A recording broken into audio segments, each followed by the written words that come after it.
The stand-up comedy piece? Like, okay, what? What? Tell me more. And what is that doing for you? And how is that like morphing into what you're doing now and all that? Yeah.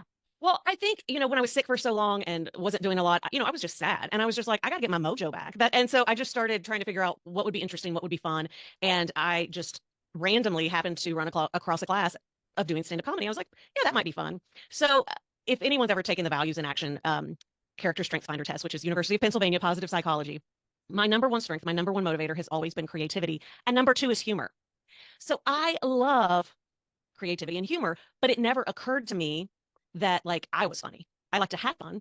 I enjoy humor, but I didn't think it never occurred to me I could do that. But like so many things, I think we're taught that art, like, right? It's like this is a skill, this is science, and this is art. But so much of art is a skill. It is a craft, and you can learn it. Have always loved to tell stories. I've always been a storyteller. I have always loved the stage, right? Like, I mean, talking is not like that's not a big deal for me. Being in front of an audience, energizing an audience, that's always been there.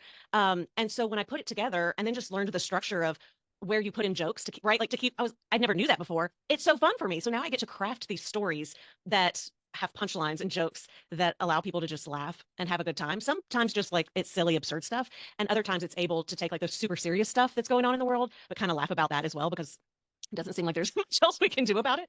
And so that's also led, I think, to more of the MC work. I always, even for my own events, as you recall, I hired Mike Ganino to come MC mine. So it's like, even though I have that skill set, I understand and appreciate that when you're doing your own event, it's great to have someone else holding you and supporting you and your audience in that way. And so I've started doing that as well. And it's actually been a beautiful extension. So I never in a million years would have thought, one, that I could do that, or two, that I would be good at it and enjoy it. And now it's like it makes all the sense in the world.